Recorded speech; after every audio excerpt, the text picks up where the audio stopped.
Es de manera general, es decir, nosotros hemos trabajado cálculo en una variable, las funciones que van de R en R o de cierto intervalo de R en R. Ahora lo que queremos trabajar son funciones más generales donde ya no necesariamente dominio y recorrido son los reales, sino cualquier espacio que se nos ocurra, ¿no? De los reales, ¿no? De Rn. Entonces, de manera general, nosotros vamos a trabajar las siguientes tipos de funciones. Estas les vamos a llamar funciones vectoriales. Y vamos a estudiar cada una de estas, las propiedades, y como alguna vez les indiqué, nuestro interés es justamente estudiar lo mismo que estudiamos en cálculo en una variable, ¿no? El tema de límites, continuidad, derivadas, integrales, y cubrir todos estos temas. Entonces nosotros vamos a estudiar funciones de la forma f de Rn en Rm, ¿ya? Entonces miren ustedes, vamos a ver qué casos tenemos. Si n es igual a m y es igual a 1, entonces lo que tenemos son funciones reales, que son las funciones que ustedes estudiaron en cálculo en una variable. Después, tenemos funciones donde n es igual a 1 y m es mayor que 1, ¿ya? Es decir, bueno, aquí noten que n y m son enteros, ¿no? No tendría sentido decir r un medio, ¿no? Ya, entonces, n es igual a 1 y ahora m es mayor que 1. Estas se llaman trayectorias.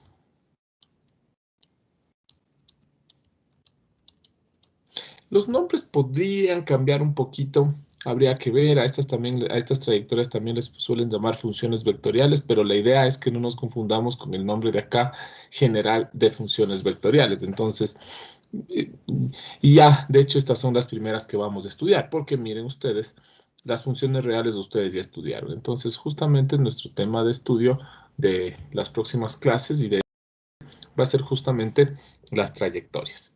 Después, tenemos el caso en que n es mayor que 1 y m es menor que 1. Ay, ¿qué hablo? Y m es igual a 1. Estos se llaman campos escalares.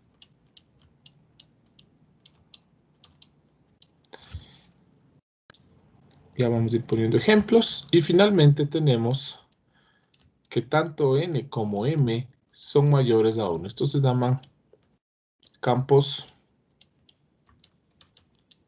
vectoriales. Entonces, miren, por ejemplo, en trayectorias yo podría pensar en una función f.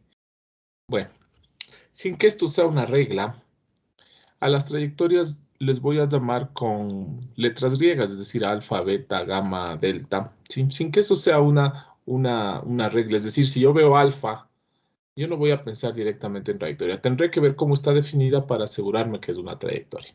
Entonces, por ejemplo, alfa de R en R3, por ejemplo, T, porque es un solo elemento, ¿no es cierto? Bueno, este puede ser, entiendo que T es el elemento de los reales, y acá tengo tres componentes, es decir, por ejemplo, T cuadrado más 1, seno de T y E a la T. Miren ustedes que si tuviera alfa de 0, es decir, de un solo, ¿no es cierto?, de un escalar, lo que tengo acá es un vector. Evaluado en 0, T cuadrado más 1, 1. Seno de 0, 0, y E a la 0, otra vez 1. Como la imagen de un escalar es un vector. Esas son las trayectorias. Eso les decía. Entonces, si por aquí algún rato yo pongo una f en lugar de alfa, pongo una f en lugar de alfa, no es que deja de ser una trayectoria. Quien define la trayectoria es esto. ¿De dónde a dónde está definida la función? ¿Sí? Todas estas en general les llamamos funciones. Después, si son funciones reales, trayectorias, campos, bueno, en general son funciones. Entonces, yo sí voy a tratar de mantener esta nomenclatura, ¿sí? Hasta familiarizarnos, pero que no sea una regla que si no seguimos, entonces está mal, ¿ya? Ahora un campo escalar, por ejemplo, podríamos tener, entonces esta es una trayectoria, un campo escalar. Bueno, quiero que noten lo siguiente. Aquí en la trayectoria, yo tengo tres funciones. Tengo la función alfa 1, funciones escalares. Entonces, miren, tengo la función alfa 1 que va de R en R, que va de t hasta t cuadrado más 1. Tengo la función 2, que también va de R en R, y va de t en seno de t. Y finalmente tengo la función alfa 3, que va de R en R,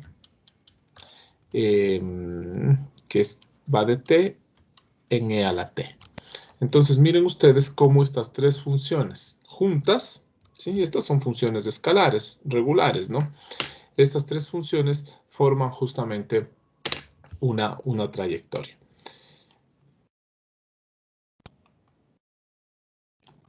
Ya, aquí, en general, ¿no es cierto? Si yo tengo alfa, que va de R, o de cualquier intervalo, ¿no es cierto? De R. No necesariamente tiene que ir desde R, puede ir desde I, un intervalo de R, hasta Rn. Entendiendo, ¿no es cierto?, que n es mayor que 1 para que sea trayectoria. O bueno, si le llamamos m, ¿no es cierto? M le llamamos, entonces llamémosle m mismo, ¿ya? Entonces, miren, aquí lo que puedo decir es que esta trayectoria,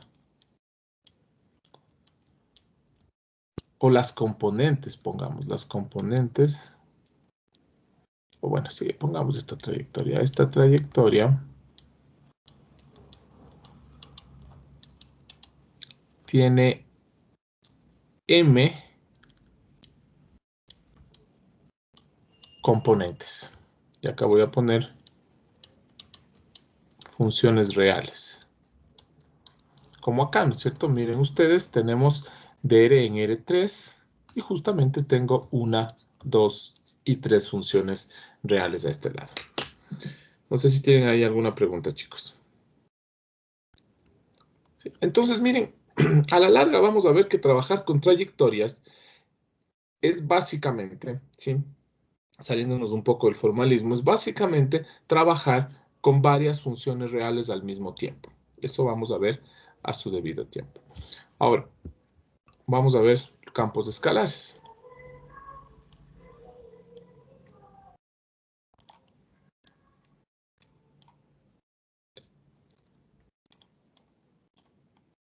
Entonces ahora, en cambio, los campos escalares les vamos a llamar con letras minúsculas, ¿sí? F, G, H, ¿sí? Igual que llamamos a las funciones reales, ¿no es cierto? F, vamos a ir desde Rn hasta R, entendiendo que n es mayor que 1, ¿sí? Entonces, ¿aquí qué decimos? Miren, aquí en cambio tenemos n variables. Acá arriba, ¿sí?, cuando vimos trayectorias, miren lo que yo dije, m componentes. Acá podían aumentarle, si quieren, una variable.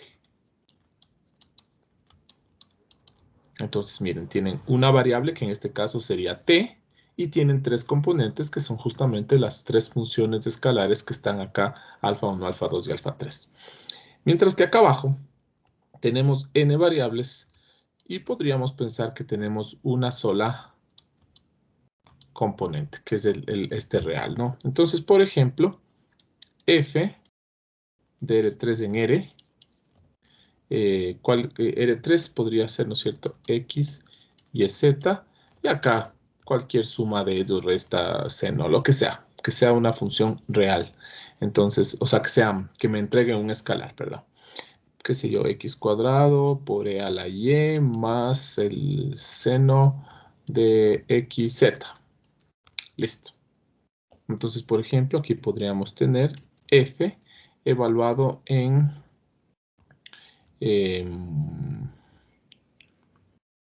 1, 0, por ejemplo. Entonces, miren, aquí ¿qué tendría? Tendría 1 al cuadrado, 1, e a la 1, e, Y acá tendría seno como zt0, seno de 0, 0. Entonces miren ustedes que la imagen de un vector, ¿sí? 1, 1, 0, la imagen es un escalar. Entonces esa es una función, es un campo escalar. ¿Ya? Después tenemos los campos vectoriales. Y de la misma manera, vamos a tener, voy a llamarle a este con F mayúscula, ¿sí? Ahora vamos a ir de Rn en Rm, donde n y m son mayores que 1. Entonces vamos a decir, de nuevo, miren, a esta, esperen, antes de seguir con esto, podríamos encontrarnos otra forma acá. Por ejemplo, F de R3 en R, de X en la norma de X, por ejemplo. Entonces aquí podríamos preguntarnos, pero X es una sola variable. No, chicos, miren. Aquí les está diciendo clarito, X pertenece a R3, lo que a mí me hace entender automáticamente que X tiene 1, 2 y 3 componentes. ¿Ya? ¿Y cuál es la norma de 3 componentes? La raíz de x1 al cuadrado más x2 al cuadrado más x3 al cuadrado. ¿Ya?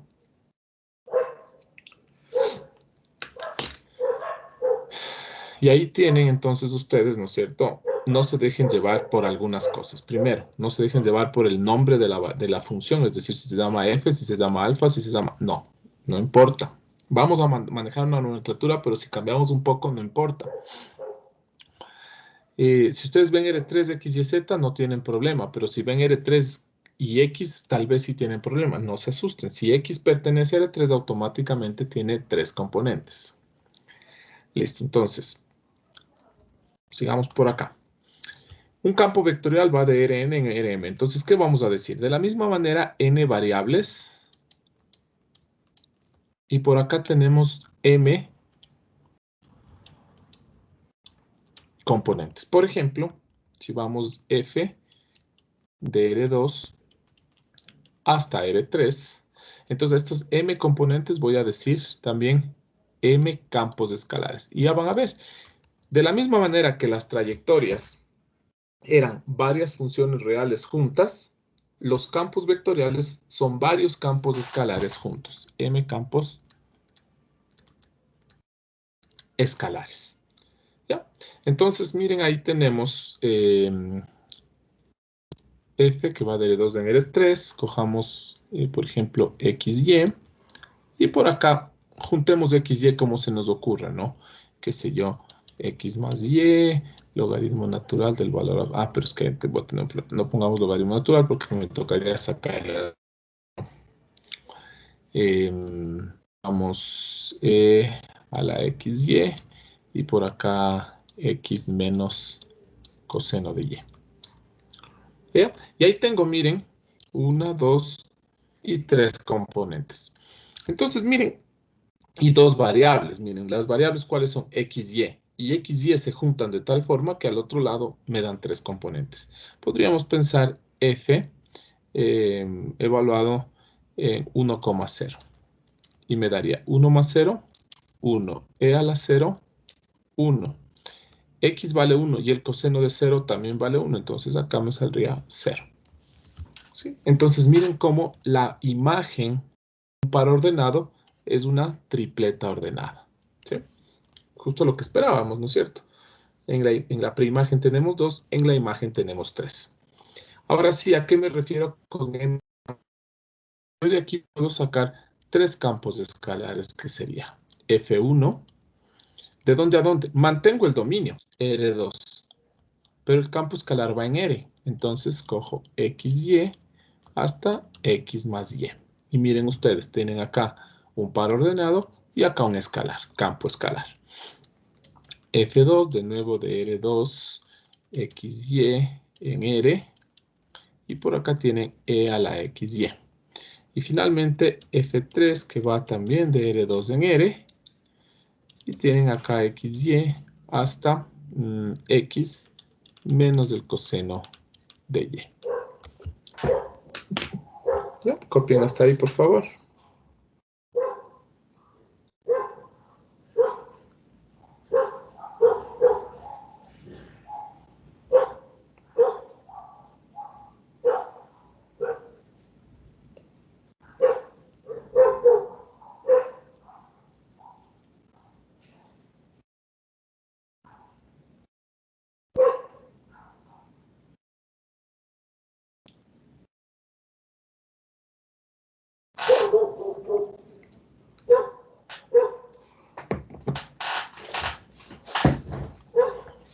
¿Ya? ¿Alguna pregunta, chicos?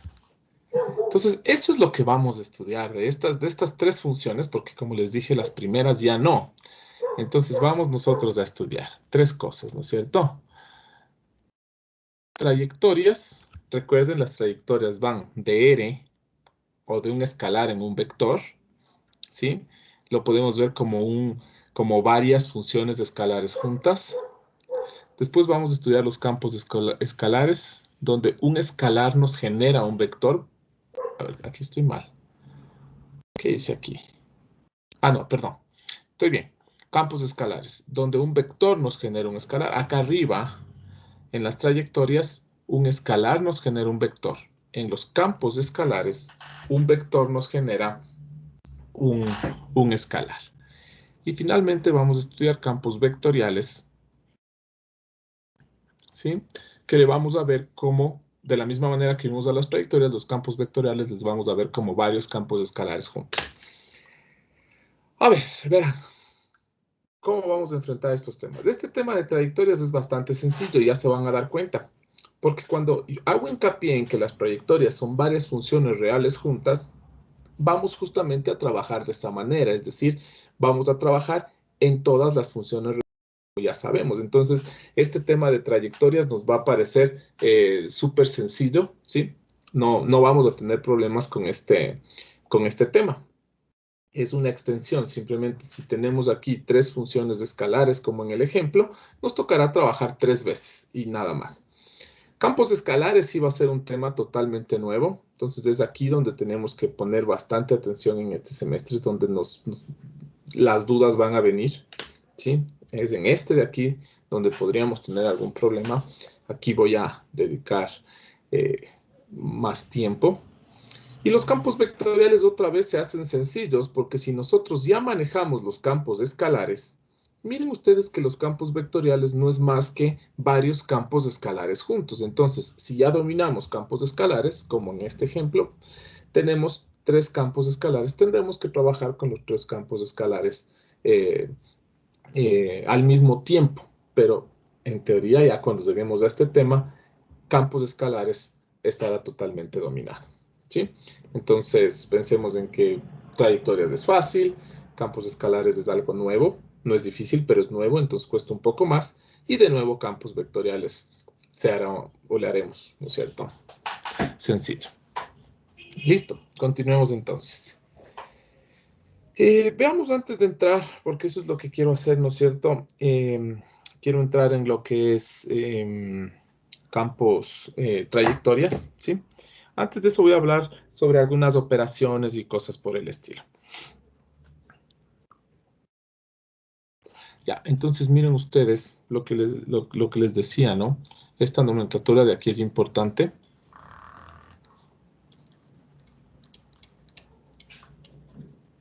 Recordar que alfa de R en Rm, esta es una trayectoria, ¿no es cierto? Le puedo ver como, recordar que le puedo ver como alfa de X o alfa de T, lo que quieran, es alfa 1, alfa 2, así sucesivamente hasta alfa M, donde alfa sub I con I de 1 hasta M son campos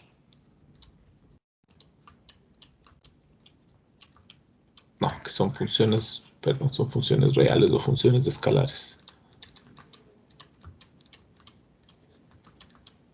¿Ya? Y de la misma manera, F, que va desde Rn hasta Rm, le vamos a ver cómo F es igual a F1, F2 y así sucesivamente hasta Fm, donde Fi con I desde 1 hasta M son campos escalares. ¿Ya? Recordemos, ¿sí? Una trayectoria tiene por componentes funciones escalares. un campo vectorial tiene por funciones campos escalares, ¿ya?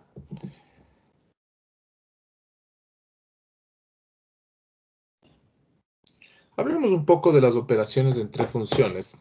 Miren esto, las operaciones entre funciones son un poco intuitivas, ¿sí? Veamos cómo nos va. No hay mucho que añadir aquí, porque esto es de alguna forma un tema intuitivo. Pensemos que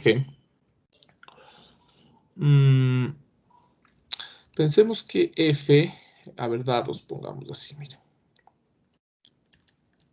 Dados. Entonces vamos a trabajar con f, que va de omega en Rm, ya les digo que es omega. G también va, entonces, bueno, G también va de omega en Rm. U va de omega en R. Y tenemos lambda, un escalar. ¿Ya? Entonces, miren, en este caso, omega es cualquier espacio que se nos ocurra, cualquier conjunto que se nos ocurra, es decir, puede ser R, puede ser R2, puede ser R3, ¿sí? Lo único que quiero que noten es que F tiene el mismo dominio que G y tiene el mismo dominio de U, ¿ya? Entonces, eso es lo que quiero que quede claro. Por ahí pueden escribir, omega es igual, es un subconjunto de Rn. Rn es cualquier cosa. 1, 2, 3, 4, lo que ustedes quieran. Es decir, este U a la larga podría ser una función real, porque podría ser de R en R. Ya. Listo, entonces miren, ¿por qué hago hincapié en esto? Porque para yo operar dos funciones, sumarles, restarles, multiplicarles, lo que tenga que hacer entre dos funciones, tengo que garantizar que están en el mismo conjunto, porque ¿cómo me podría poner a sumar una función que está en R3 con una función que esté en R4? ¿Sí? Entonces, lo que yo siempre les digo aquí en operaciones, miren, en lugar de aprendernos de memoria, usemos la lógica nomás. Si la operación que estamos realizando tiene sentido, entonces la operación funciona así de simple. Es decir, esta parte a veces pienso que ni siquiera debería enseñar porque es súper intuitivo. Sin embargo, voy a hacerles caer en cuenta de algunas cosas.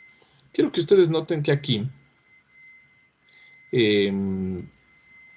antes de empezar, por ejemplo, si ustedes tienen f de omega en Rm, miren, pensemos que cierto x pertenece a omega. Entonces, f evaluado en x pertenece a Rm. ¿Sí? Entonces, cuando ustedes vean f de x, automáticamente piensan en un elemento, en una imagen. ¿Sí? Por ejemplo, f de R2 en R, xy, y pongamos fácil acá, x más y. Entonces, miren ustedes, 1, 2 pertenece a R2. Y f evaluado en 1, 2, que sería igual a 3, pertenece a R. Entonces miren ustedes, ¿no es cierto? Tienen por aquí R2 y la imagen f de 1, 2 es un escalar.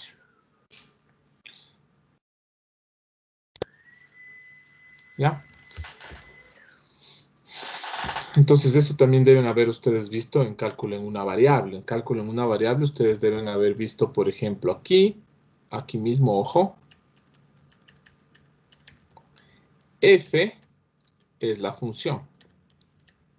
Cuando digo función me refiero a cualquiera, ¿no? Campo escalar, vectorial, función, trayectoria, lo que sea. F es la función, f de x es la imagen de x. Entonces nunca vamos a decir, dada la función f de x, no. F es el nombre de la función. Y de hecho, si quisiéramos ser más completos, la función es toda esta. ¿Sí? La función es un dominio, es un recorrido, es una ley de asignación, pero bueno, al fin y al cabo el nombre de la función es f y se acabó. F de x es la imagen de x. Ojo con eso. Entonces, si yo digo f, me refiero a todo esto. Si yo digo f de x, me refiero a esto. ¿Sí? Eso deben ustedes estar, ya deben estar al tanto, ¿no es cierto?, de cálculo en una variable. Listo. A ver, ahora sí empecemos con las operaciones. Bueno, ya sabemos, ¿no?, que f, g y u están en el mismo, en el mismo conjunto. Por ejemplo, si ustedes tienen la función f más g, o menos g, ¿no es cierto?, da lo mismo, f más g, ¿de dónde a dónde va a estar definida? De omega en Rm, porque miren ustedes que tanto f como g están definidas de omega en Rm. ¿Ya? Entonces la suma de las dos funciones está definida exactamente ahí mismo. ¿Y cómo puedo entenderle a esta función? A esta función f más g, evaluada en cualquier punto, ¿sí?, no es más que la suma de las dos funciones, que en este caso, todo esto ya son imágenes, ¿no? Es decir, me da lo mismo sacar la imagen de la función f más g que sumar las imágenes de f y g. Por ejemplo, vamos a ver f de R2 en R. Este Rm puede ser cualquier cosa. XY, X más Y, y pensemos que G va de R2 en R y va de XY en X cuadrado más Y cuadrado. Entonces yo podría definir aquí la función f más g de R2 en R mismo. Las variables siguen siendo x, y, porque esas son las variables tanto de f como de g. Y la suma no es más que la suma esta. Entonces me quedará x cuadrado más y cuadrado más x más y. Miren ustedes aquí que f de 1, 1, o más bien pongamos f de 1, 2 es igual a 3. Miren ustedes que g de 1, 2 es igual a 5. Miren ustedes que f más g evaluado en 1, 2 es igual a 1, 2, 3, 4, 8. Y si yo sumo f de 1, 2 más g de 1, 2, lo que tengo es 3 más 5, que es más o menos 8, ¿no? Ya, entonces, miren que me da lo mismo eh, sacar la imagen de f, sacar la imagen de g, que es lo que estoy haciendo. Miren, la imagen es 3, la imagen es 5, y sumarles, que primero sumar las funciones, y de la suma sacar la imagen. Entonces miren el orden de este trabajo, ¿no es cierto? En la primera parte lo que hice es sacar las imágenes y sumar las imágenes. En la segunda parte, en cambio, sumé las funciones y saqué la imagen de la suma. ¿Sí? Pero esta suma tiene sentido. Si yo a ustedes les hubiera pedido que sumen f en R2 y g de R3, aquí me hubiera salido, qué sé yo, f de 1, 2 igual a 4 y f de 1, 2, 3 igual a 8. ¿Cómo sumar? Y g. ¿Cómo sumarían estas dos funciones si la una está en 1, 2 y la 1 está en 1, 2, 3? No podrían. Entonces, veamos que tenga sentido lo que hacemos. Entonces, de la misma manera podemos definir algunas funciones, como por ejemplo, un escalar por una función cualquiera.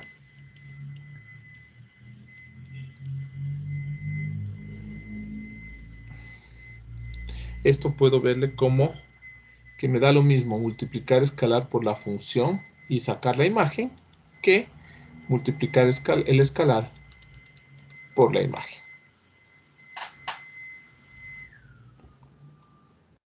Ya, lo mismo que hice aquí. Miren el orden. Aquí que estoy haciendo primero el escalar por la función y saco la imagen. Acá saco la imagen de la función y a la imagen recién ahí le multiplico por el escalar.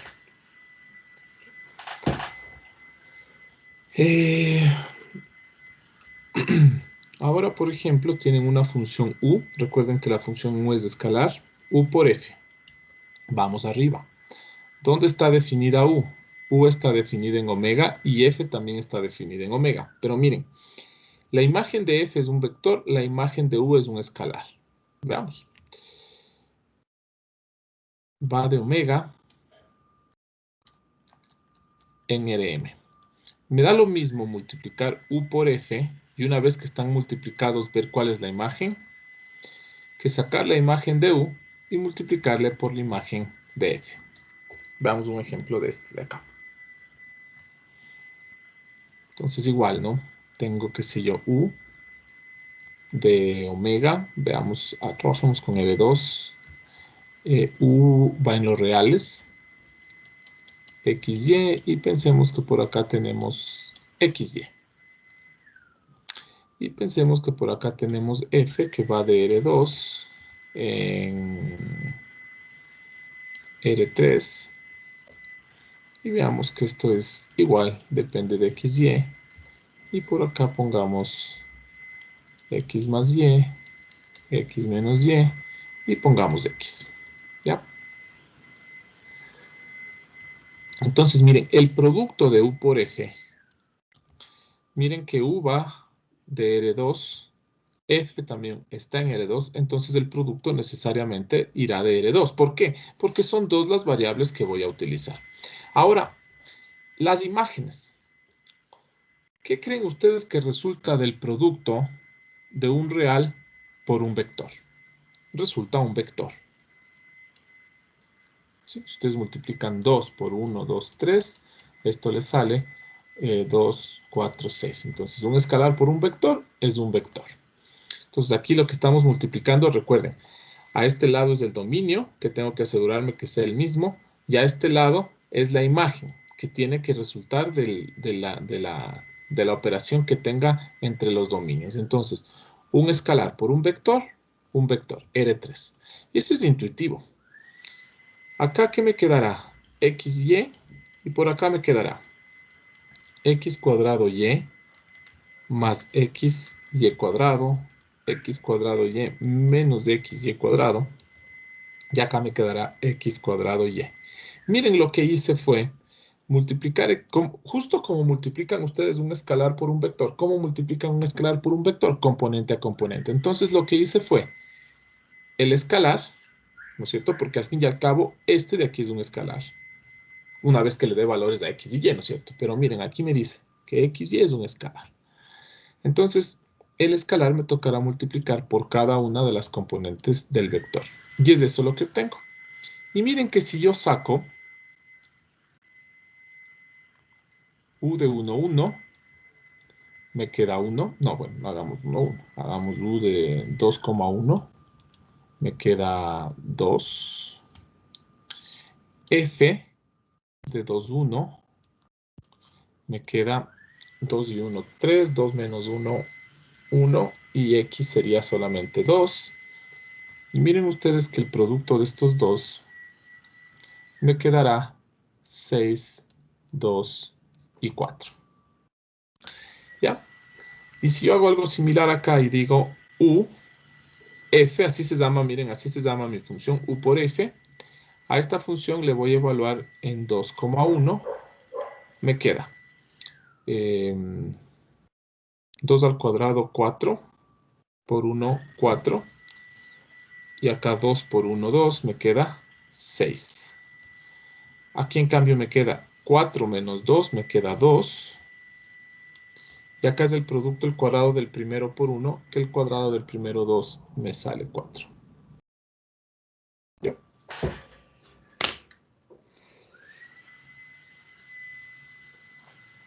Entonces, miren ustedes, dadas dos funciones, ¿sí? Dadas dos funciones, lo que tenemos justamente es su producto, mientras tenga sentido. ¿Sí? Mientras tenga sentido, puedo hacer el producto.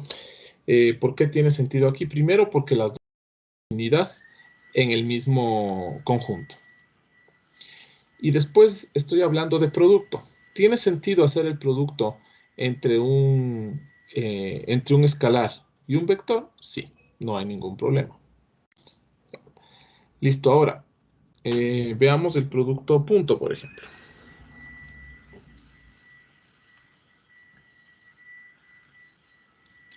F.G de omega en Rm.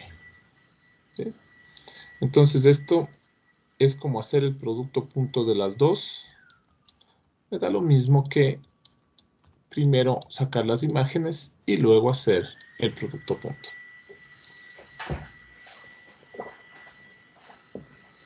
Veamos un ejemplo. F de R2 en DR, pongamos. DR en R3. G DR. Bueno, pongamos, ¿no es cierto? T cuadrado T al cubo. Y cojamos G de R, por ejemplo, en R4. Entonces la pregunta aquí es,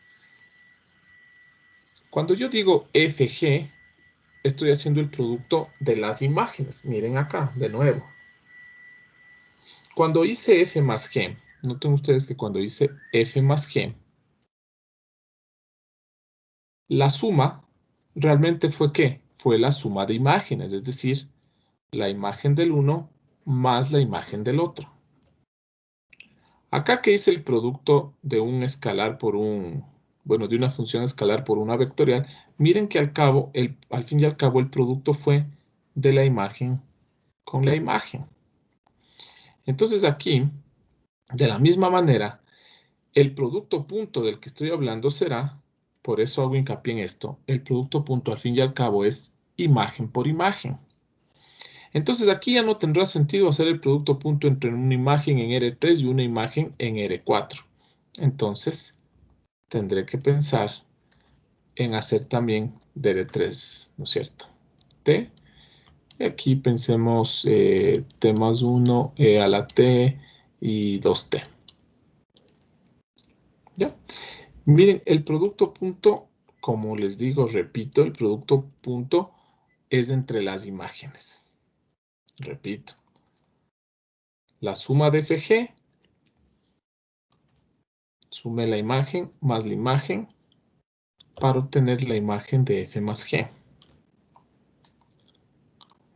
El producto de U por F fue el producto de imagen con imagen para obtener la imagen del producto. Lo mismo acá. Para hacer el producto de FG tendré que hacer el producto punto entre la imagen con la imagen para sacar la imagen de FG. Ahora, tengo el producto de R3 con R3, el producto punto. ¿Qué me da el producto punto de dos vectores en R3? R. Entonces aquí va T y acá me quedará. ¿Cómo hacen el producto punto? Componente a componente. Entonces, la primera con la primera, T cuadrado más T. La segunda con la segunda, T cuadrado por E a la T. Más, y ahora sí, la tercera con la tercera, 2, T cuarta. Y esa, miren, es la imagen de FG.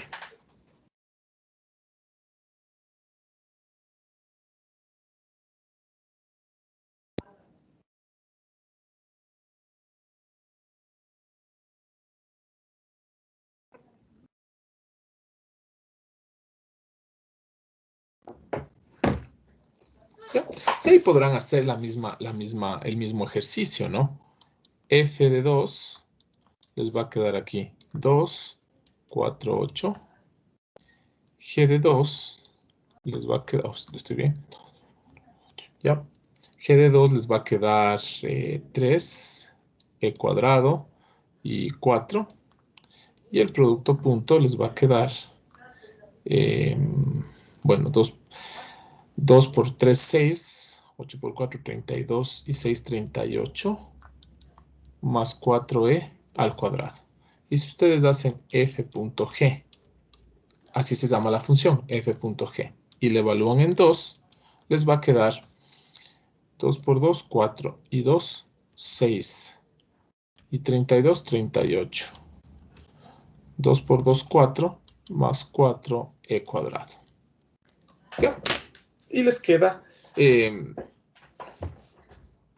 lo mismo, ¿no? Así vamos a operar funciones. Entonces, miren, que quede claro, operar funciones lo hacemos mientras tenga sentido. Es decir, si voy a hacer el producto punto, tendré que hacer el producto punto entre dos imágenes que estén ahí mismo, es decir, en este caso en R3. ¿El producto escalar tiene sentido? Claro. El producto escalar no es más que un escalar, perdón, el producto de un escalar por un vector es justamente eso, ¿no? Un escalar por un vector. La suma tendrá sentido mientras estemos ahí mismo. ¿Por qué puedo sumar aquí? Porque aquí, ¿qué estoy sumando? Estoy sumando un escalar más un escalar. No tendría sentido sumar, por ejemplo, hablando de la suma, si yo sumo f de R en R2 más g de R en R3, ¿cómo podría sumar un vector en R2? Entonces, f más g no tiene sentido. ¿Por qué? Porque no tiene sentido sumar un vector de R2 con un vector de R3. Entonces, eso va a ser automático. Ustedes mismos se van a dar cuenta cuando hagan eso. Hablemos de una última operación, que sería el producto cruz. Y aquí es importante, ¿no es cierto?, hacer hincapié en algo en el producto cruz. Entonces, en el producto cruz, F cruz G, vamos a ir desde omega, pero tiene que estar... Ah, perdón, estoy mal. Perdón. Si F viene definida de omega en R3 y G viene definida de omega en R3, ¿ya? Entonces, F cruz G vendrá definida de omega también en R3. Y miren ustedes que no me estoy preocupando de omega. Más bien aquí le he dado hincapié a esto. ¿Por qué? Repito, porque la operación entre funciones se da entre sus imágenes. Entonces a mí me interesa que el producto cruz resulte del producto cruz de dos imágenes en R3. Recuerden que el producto cruz está definido únicamente en R3. Y bueno, ahí, qué sé yo. Ustedes en F de R2. Bueno, ahí se puede hacer ya súper largo, ¿no?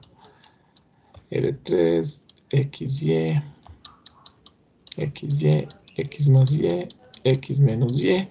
Y por acá G de R2 en R3, XY,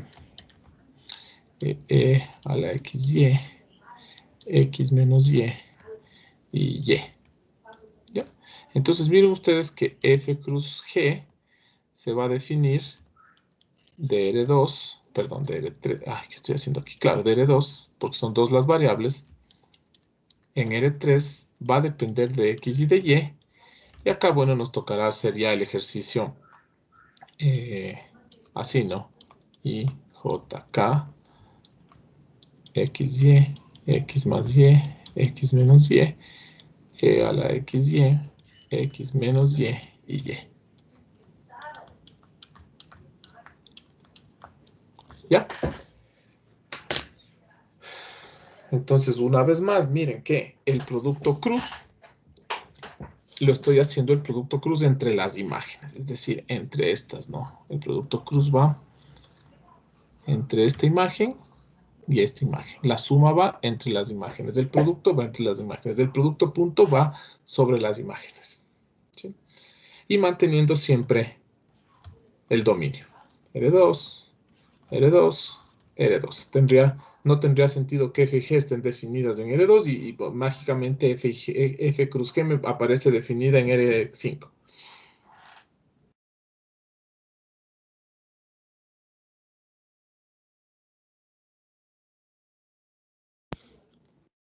¿Alguna pregunta, chicos?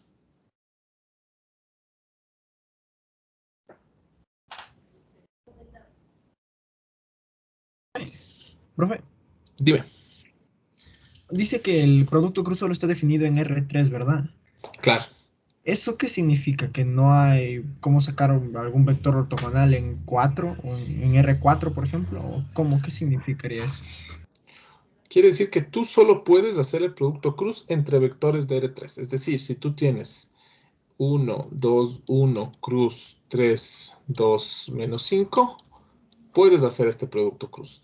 Pero si por ahí te aparece 1, 2, menos 3, 1, cruz, 1 menos 1, 0, 2, este producto cruz no puedes hacer.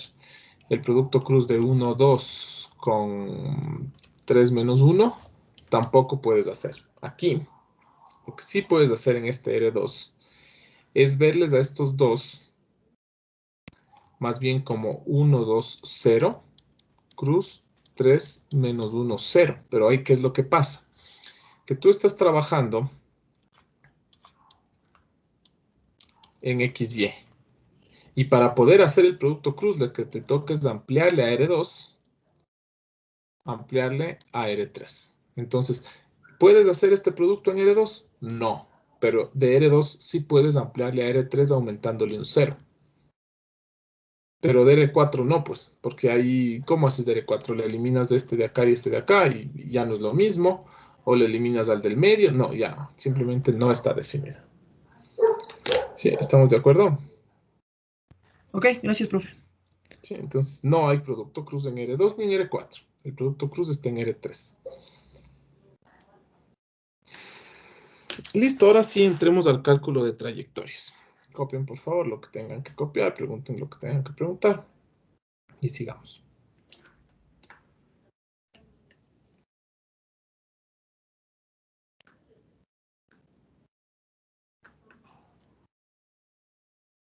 Cuando hablo está definido, las definiciones son fuertes, ¿no es cierto? O sea, por ejemplo, yo les voy a decir la suma de R2 más R3 no está definida. Entonces, si ustedes quieren sumar 1, 2 más 3, 4, 5, podrán. No pueden. Entonces, claro, ahí la pregunta vendría, bueno, ¿y por qué no se puede? Miren, chicos, son definiciones. Tendríamos que meternos en la definición, verificar las definiciones y cosas por el estilo. Pero cuando nosotros vemos una definición, raramente nos ponemos a pensar. Es como cuando ustedes van al diccionario y ven definición de esfero, no nos preguntamos, bueno, ¿y por qué es esa? Ya, entendemos que es esa la definición. Lo mismo acá. R2 y R3 sumados no está definido. Sumar R más R3 tampoco está definido, pero en cambio, multiplicar R por R3, este sí está definido. ¿Sí? Es multiplicar un escalar por un vector, y lo que me da es un vector mismo. Entonces, de la misma manera, así tenemos el producto cruz. Listo. Entremos ahora sí a nuestro tema, que son las trayectorias.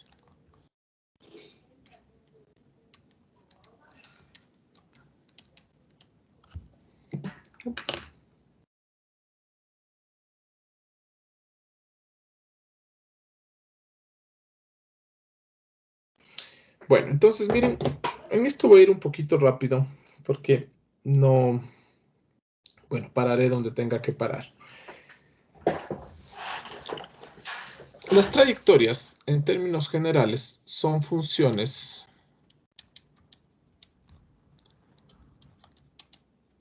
definidas por, o de la forma más bien, ¿sí? Son funciones de la forma. Entonces vamos a decir alfa, beta, gamma, lo que sea. Vamos a ir desde los reales hasta, digamos, los vectores, ¿ya? Con m entero mayor que 1. Entonces, nuestro objetivo aquí, entonces miren, aquí un real me entrega como imagen un vector. Esas son las trayectorias, desde los reales hasta los vectores, desde R hasta Rm. Entonces aquí ya lo que vimos arriba, solamente tener presente, ¿no es cierto?, que las trayectorias no son más que m funciones escalares juntas, ¿sí? Entonces, con ese concepto, y bueno, podría profundizar más en esto, pero sé que más adelante nos va a faltar el tiempo. Es por eso que esto lo voy a ver así más simple. Y voy a decir, miren, siempre dada esta trayectoria, ¿no? La trayectoria esta. vamos a decir que el límite, son definiciones, ¿no? Esta es la definición del límite. El límite de alfa de x, cuando x tiende a A, entonces ahí podríamos decir también que A es un...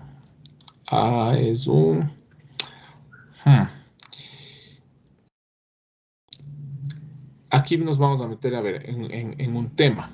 Miren ustedes que cuando una función está definida en un intervalo i, no necesariamente i tiene que ser cerrado, perdón, cuando hago el límite en a, no necesariamente a tiene que pertenecer a i, es decir, puede estar aquí cerca.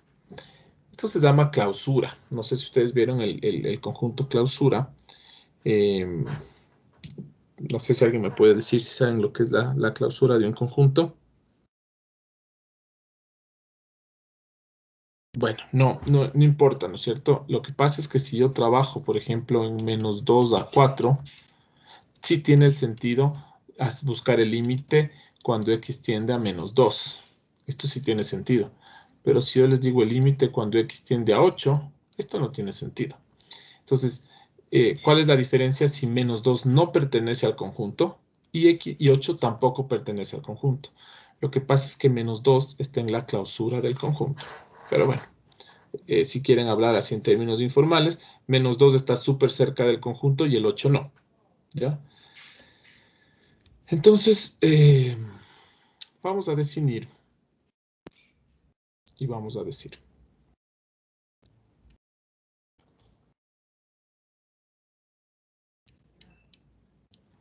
Para A elemento de R. Lo que realmente yo quería escribir es para A elemento de la clausura de I. O sea, cuando A está súper cerca de I. Entonces, para A elemento de los reales, el límite de alfa de x cuando x tiende a A va a ser igual. Y miren lo sencillo que es el límite. Es el límite de alfa 1 cuando x tiende a A. Es el límite de alfa 2 cuando x tiende a A.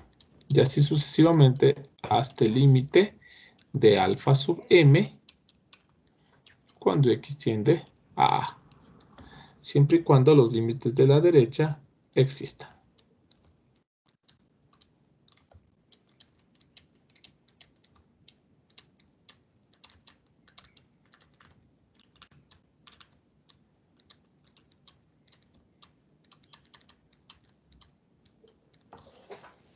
Y ese es el límite. Bueno, claro que podríamos trabajar la definición del límite, es decir, con alfa, con delta, pero no es algo que vamos a hacer en este semestre porque sería súper tedioso, súper largo, necesitaríamos mucho más tiempo, más horas.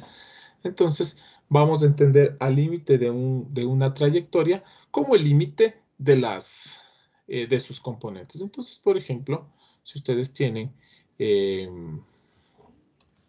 se me ocurre alfa de R, hagamos algo sencillo en R2, de T hasta seno de T sobre T, coma, E a la T. Entonces el límite de alfa de T cuando T tiende a 0. ¿Cuál es el límite de seno de T sobre T cuando T tiende a 0? Me parece que es 1. Y el límite de E a la T también es 1.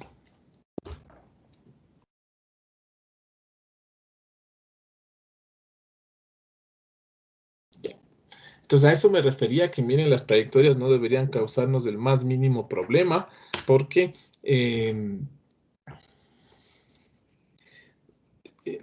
no es más que trabajar con varias funciones escaladas al mismo tiempo. Es decir, miren, aquí yo les puse dos problemas al mismo tiempo. Les puse el problema de sacar el límite de la función seno de t sobre t y el problema de sacar el límite de a la t. Nada más. ¿Sí? Entonces ahí tenemos la definición del límite. Después del límite podemos ver la continuidad. ¿Sí? Entonces vamos a decir la misma trayectoria, ¿no es cierto? Y el mismo A. Entonces decimos, para A, elemento de I. Ahora sí, ¿por qué la continuidad. Porque en el límite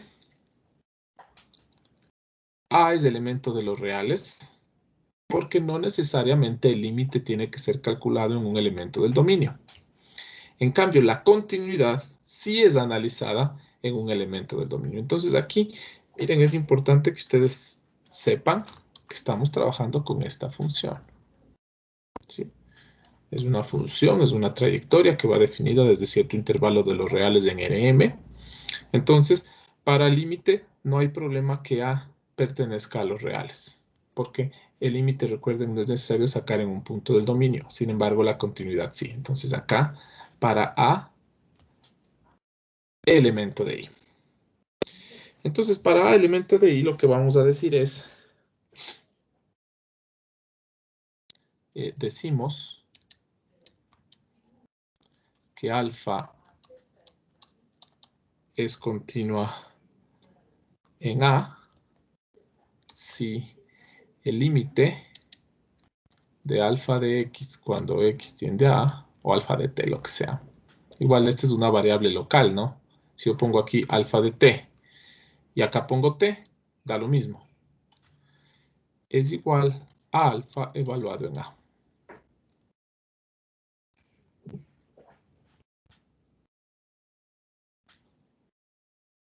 Ya, y eso sería todo. Miren que aquí hay algunas cosas. Ustedes no sé cómo aprendieron la continuidad en cálculo en una variable, pero en cálculo en una variable ustedes decían, necesitan cumplirse 3 cosas para que el límite exista. Y para que sea continuo, perdón. Que el límite exista, que la función f esté definida, en este caso en A, y que sean iguales. Todas estas 3, no sé si aprendieron ustedes de esa manera, todas están aquí. ¿Por qué? Porque si A es elemento del dominio, automáticamente existe alfa de A. No sé si estamos de acuerdo. ¿Sí? Esa es la característica del dominio, pues. Cuando una función nosotros tenemos el dominio, cada puntito del dominio tiene una imagen. Entonces, si A ya pertenece al dominio de la función, automáticamente alfa de A existe. Entonces ya tenemos esto.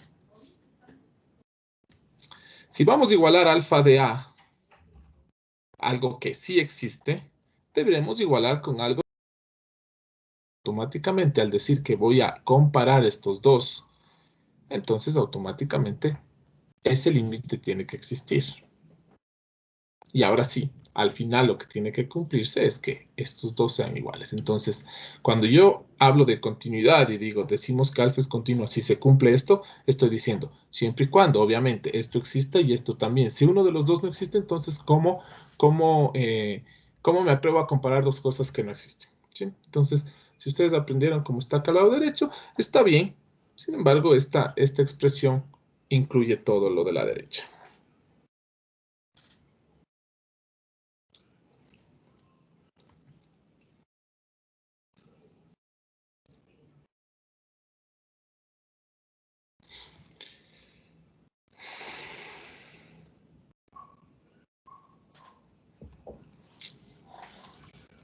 Listo, ya vamos a hacer un ejemplo. Vamos a decir, si alfa es continua en todo punto, ¿no es cierto? En todo punto de su dominio,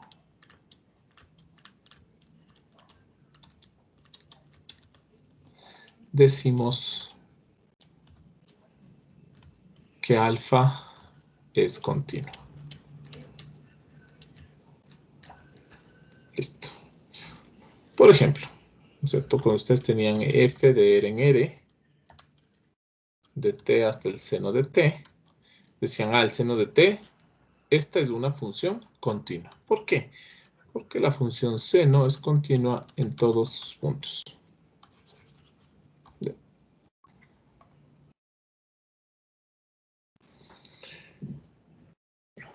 ¿Alguna pregunta, chicos?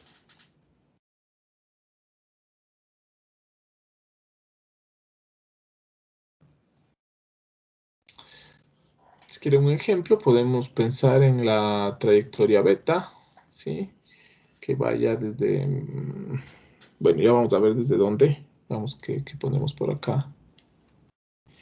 R3.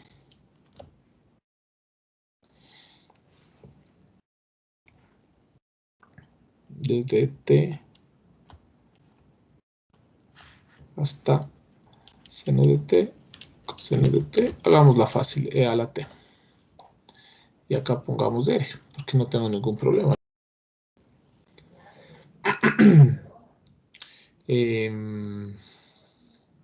Listo, esta es una función continua. Entonces vamos a concluir beta es continua en R, ¿ya? Ya que todas sus componentes, y cuando hablo de componentes, acuérdense que cuando hablo de trayectorias y hablo de componentes, me refiero a las funciones escalares que componen a la trayectoria. Entonces, beta es continua en R, ya que todas sus componentes son continuas en R. Entonces, nosotros sabemos que el seno es continuo en R, que el coseno es continuo en R, que E a la T es continuo en R. Entonces, automáticamente, nosotros decimos la función beta, ¿sí? Que es el conjunto de estas tres, o no el conjunto, pero está formada por estas tres, es continuo en R también. ¿Listo? ¿Alguna observación hasta ahí?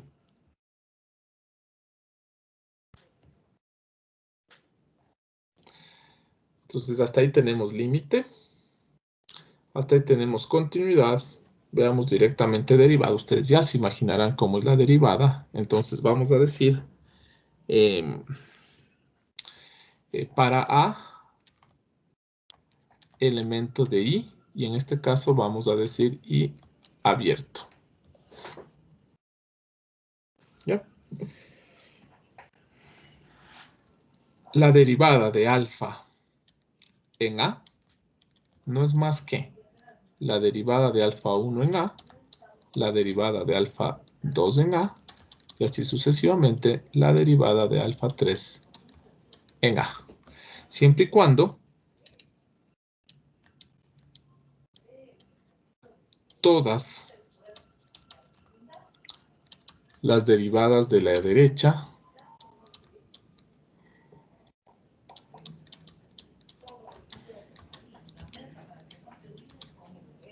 existan. Basta con que una de estas no exista para... aquí estoy mal, no es alfa 3, no. Es alfa m. ¿Ya? Basta con que una de estas no exista para decir que alfa no es derivable. Lo mismo acá. Basta con que uno de estos límites no exista para decir que el límite de alfa no existe.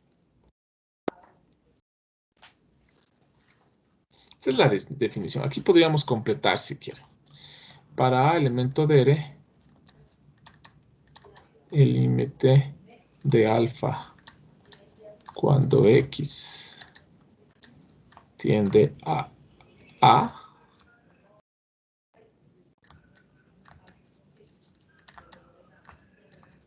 se define por. ¿Ya? Este está bien. Elemento de I, decimos que alfa es continua, sí. Acá podríamos decir para A, elemento de I abierto, la derivada de alfa en A se define por. ¿Ya? Y con el mismo ejemplo de acá arriba, miren, voy a sacar beta prima. Si beta es una función, o bueno, en este caso una trayectoria, más específicamente, pero al fin y al cabo es una función. Si beta es una función, su derivada también es una función. Si beta es una trayectoria, su derivada es una trayectoria. Entonces, beta va de R en R3, va de T en la derivada del seno de T, coseno de T, la derivada del coseno menos seno de T y la derivada de A a la T, E a la T. Entonces miren cómo hemos sacado la derivada de beta, ¿no? Componente a componente. Del seno al coseno, del coseno al menos seno, y la derivada de a la t es lo mismo.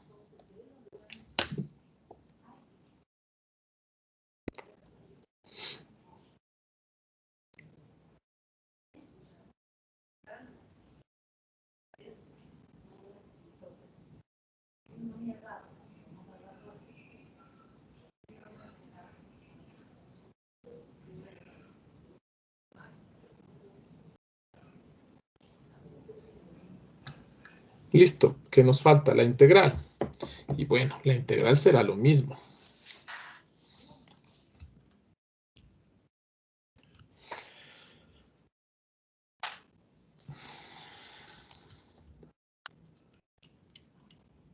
Para a, b, subconjunto de i, ¿sí? No se olviden, ¿no es cierto, chicos? No se olviden, estamos trabajando con esta función que está aquí encerrada en un rectángulo. Entonces, si yo quiero integrar alfa, tendré que integrar alfa donde está definida.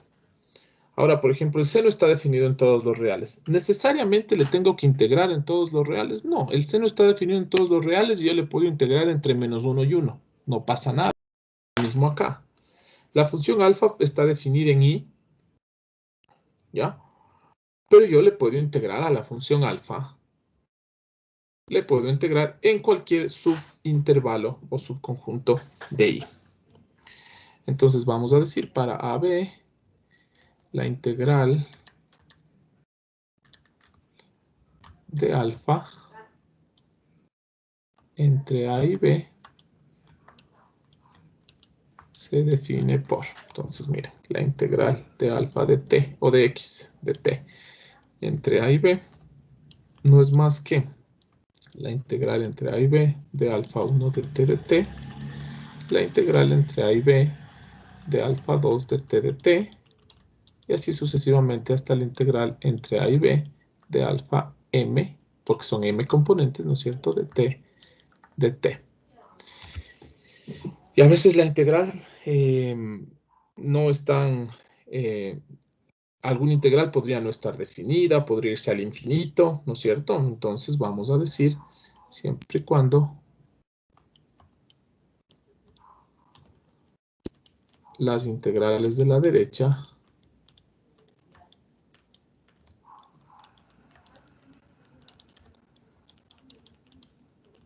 existan. ¿Ya?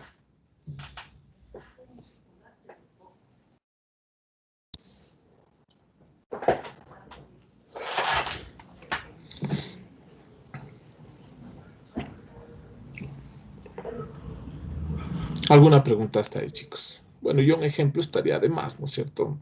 Pero, no sé, se me ocurre decir que la integral entre 0 y 1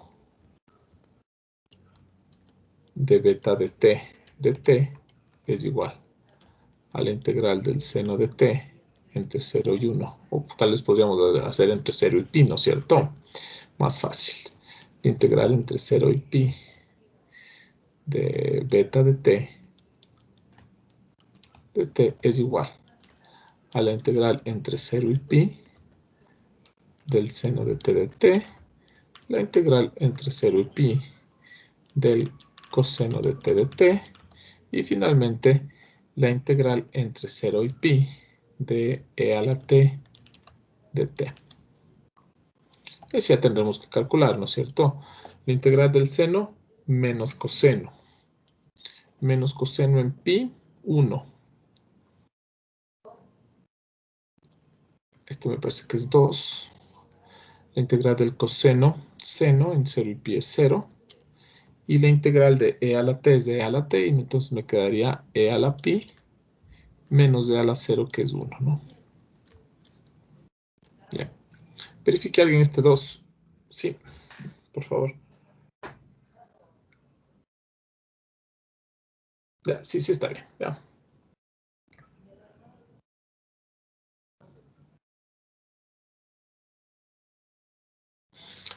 Ya, y ahí tienen, miren ustedes la integral.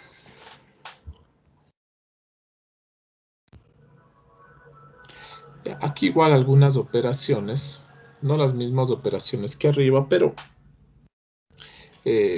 vamos a ver la derivada. Operaciones. Entonces voy a poner aquí derivadas. ¿Sí? Y vamos a decir si alfa y beta son derivables en A. Entonces miren, alfa más beta derivada en A. ¿Cómo derivan ustedes una suma? La derivada de la primera más la derivada de la segunda.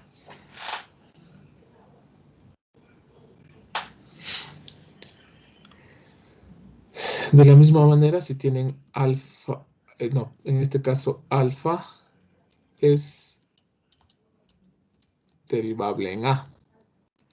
Entonces recuerden que lambda es un escalar. ¿Y qué pueden hacer con el escalar? Sacarle de la derivada. ¿Sí? Si ustedes tienen la derivada de 2x cuadrado, esto es igual a 2 veces la derivada de x al cuadrado. Entonces el escalar puede salir de la derivada. Y esto también es súper intuitivo, es decir, no hay necesidad de que esto nos aprendamos de memoria. De la misma manera, si alfa y beta son derivables en A, entonces miren ustedes, si tienen que derivar el producto punto, no es más que la derivada del primero por el segundo más el primero por la derivada del segundo. Todos estos productos puntos, ¿no? Porque recuerden, a ver, ahí podrían preguntarse, ¿por qué producto punto? Porque alfa está definido desde los reales hasta los vectores. Quiere decir que las imágenes son vectores. Entonces, cuando hablo de producto, aquí está haciendo, como les dije hasta arriba, las operaciones son de las imágenes. Entonces, aquí estoy haciendo el producto de un vector con un vector. Entonces, es el producto punto. ¿Sí?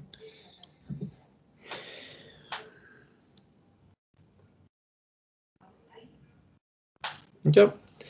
De la misma manera, podríamos nosotros decir, no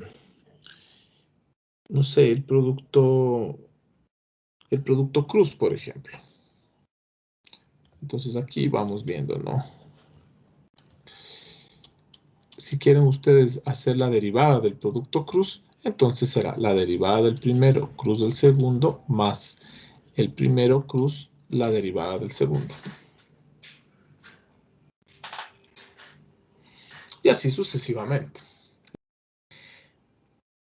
Los mismos conceptos que ustedes han manejado. Cuando ustedes tienen x cuadrado punto seno de x y quieren derivar esto, ¿qué hacen?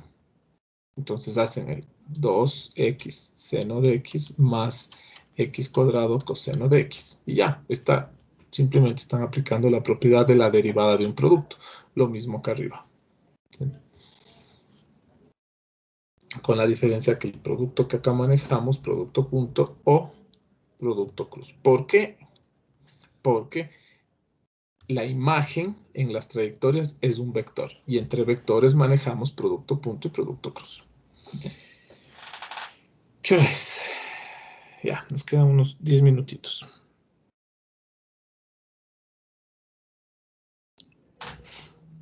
Hagamos un ejemplo. Sí.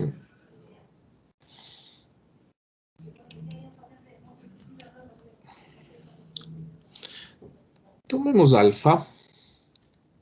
Cojámosle de R en R2. Cojamos de T hasta seno de T como T. Cojamos beta de R en R2. De T hasta a la T el coseno de T. Entonces miren aquí, lo que podríamos hacer es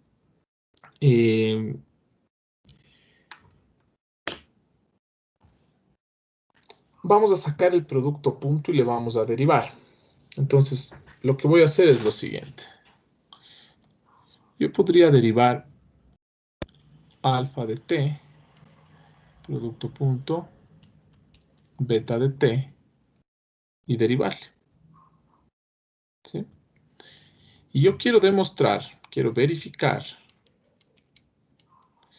que la derivada del producto punto es igual a la derivada del primero por el segundo más el primero por la derivada del segundo.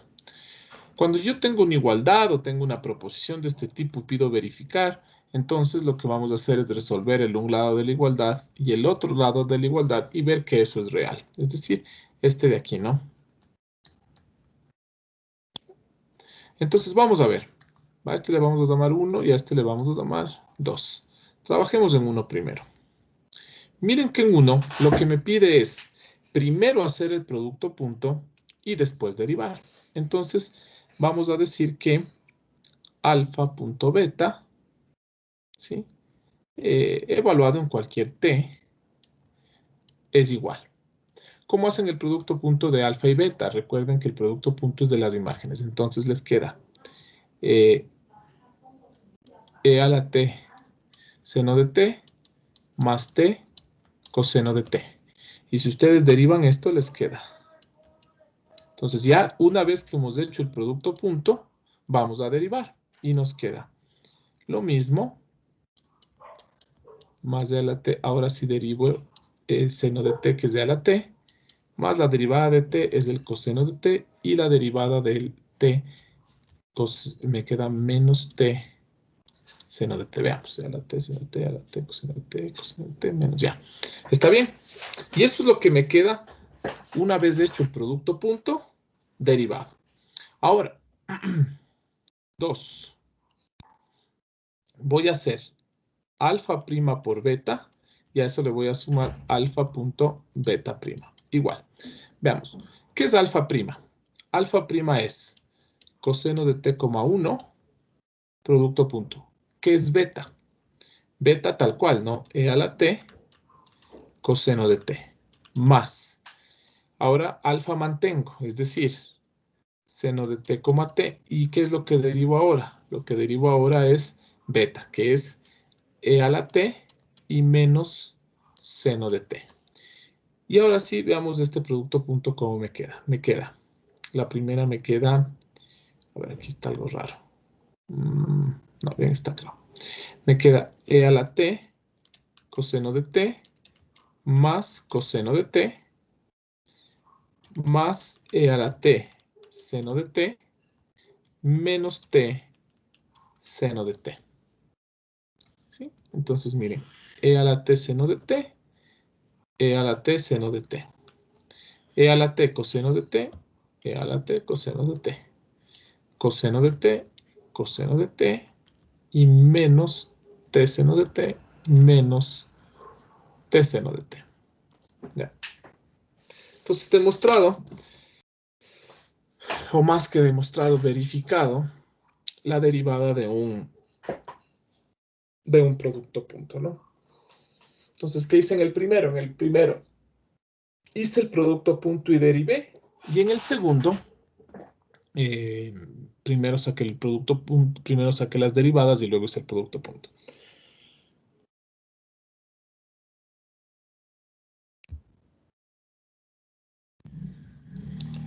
Ya, voy a terminar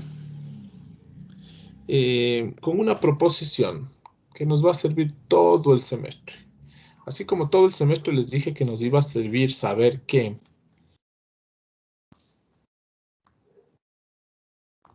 dos vectores son paralelos y el uno puede llegar al otro a través de una constante. Saber que la norma al cuadrado es igual a x punto x. Esta proposición que voy a dar ahorita también nos va a servir todo el semestre. ¿Ya? Veamos entonces. Hablemos de una trayectoria, ¿sí? Derivable en su intervalo. Entonces, decimos, si alfa, que va desde cierto intervalo i en r, en Rm, ¿sí? Es derivable. Cuando no indico derivable en dónde, me estoy refiriendo a su dominio, ¿no es cierto? Entonces, si alfa es una trayectoria derivable, es decir, en todo su dominio, y existe un escalar tal que la norma de alfa es igual a ese escalar. Cuando digo esto, otra de las cosas que debemos tomar en cuenta, cuando no especifico en dónde la norma es K, entonces me refiero siempre. Y ahí voy a hacer una pausa de esta definición. Por ejemplo, pensemos que tenemos alfa de R en R2 de X en X y X al cuadrado. Miren que si yo tengo alfa de 1 es igual a 1,1 y miren ustedes que la norma de alfa de 1 es igual a la raíz de 2. Y si ustedes tienen alfa de 2, les queda 1,4 y resulta que la norma de alfa de 2 es la raíz de 9, ¿no es cierto? Entonces es 3, lo que estoy hablando. Raíz de 17. Perdón, ya ahora estamos bien. Entonces miren que alfa de 1, perdón, la norma en 1 es raíz de 2. Acá la norma en 2 es raíz de 17. Cuando digo la norma de alfa es K, lo que estoy diciendo es que sin importar dónde estemos viendo, entonces siempre es K. Entonces pongamos aquí para todo K elemento de I. ¿Ya? Es decir que la norma en 1 será, qué sé yo, 3. La norma en 2 será 3. La norma en 5 será 3. Ya vamos a ver que hay funciones, hay trayectorias que su norma es constante. Entonces, si alfa es derivable y su norma es constante para todo K, entonces la trayectoria y su derivada son ortogonales. Otra vez más, como no estoy indicando dónde, se entiende que para todo X elemento de Y. Aquí estoy mal, aquí es para todo X elemento de Y. ¿Cómo puedo leer esta proposición? Si una función derivable tiene longitud constante o norma constante, automáticamente es ortogonal a su derivada. ¿En dónde? En todo punto de su dominio. Vamos a ver un ejemplo con esto. Pensemos en la trayectoria alfa que va de R en R3.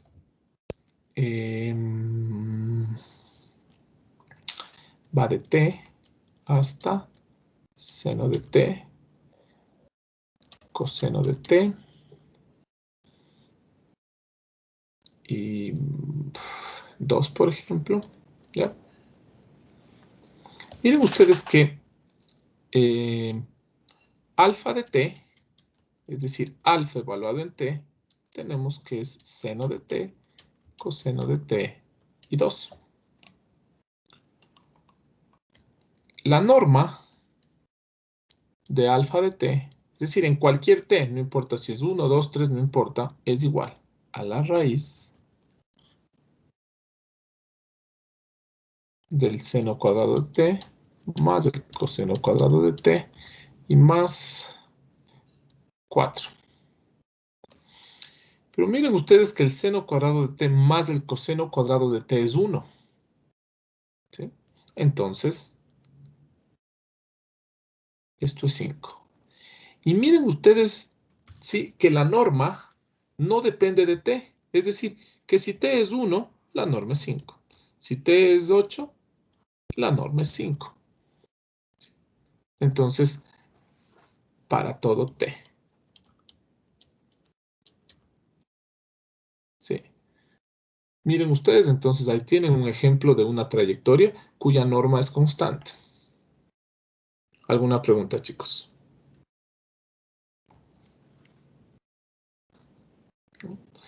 Entonces, ustedes pueden ver ver el alfa que quieran. Por ejemplo, alfa de 1 es igual a seno de 1, coseno de 1, 2.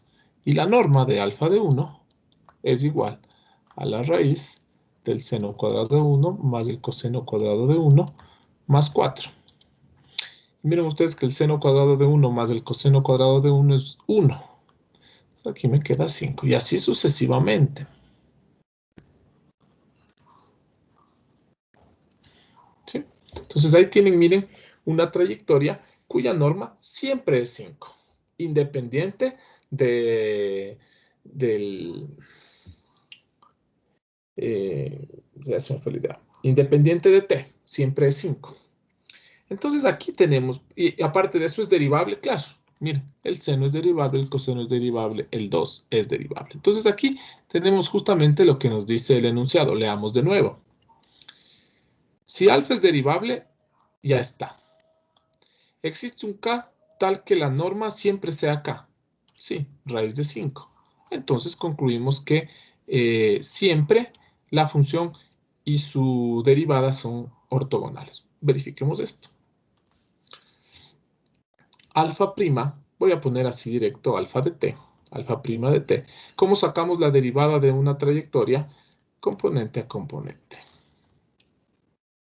La derivada del seno, coseno de t, la derivada del coseno menos seno de t y la derivada de 2, 0. Entonces ahora sí, vamos a ver. Alfa, punto alfa prima, ¿sí? Es igual al seno de t, el coseno de t, 2, Profe, producto punto. Sí. no es hora del taller ya porque hay un taller en la aula virtual. Ah, ya. Entonces, sí, por favor, continúen con el taller. Aquí nos quedaría coseno de t menos seno de t, 0, que es la derivada. Y miren ustedes que aquí me queda seno, coseno, menos seno, coseno y 2 por 0, 0, 0. ¿Y cuándo se cumple esto? Miren que sin importar el valor de t, t puede ser cualquier cosa que al final me queda 0. Entonces 0 para todo t. Listo. Ya. Continúen por favor chicos en el aula virtual. La próxima clase empiezo desde aquí. Que tengan un buen feriado porque de aquí no nos vemos hasta después del feriado. Y cualquier cosa estamos conversando por el chat o si quieren hacer una videoconferencia también podemos hacer. Por favor entren al taller y empiecen, ¿sí? No piensen mucho, son preguntas fáciles, simplemente bueno, revisen. Sí, chicos, bueno, chao, chao. Hagan el Una taller y pregunta, conversan. Dime. una pequeña pregunta, perdón, se me fue el internet. Tenemos que hacer una actividad ahorita en el aula virtual. Sí, sí, sí, ahorita. Se activó ahorita. ¿Hasta qué hora es? Hasta la 1. Ya, gracias. Ya. No pueden navegar, ¿no? La pregunta, si pasan, ya no pueden regresar. Bueno, chicos, suerte. Ya conversamos la próxima semana.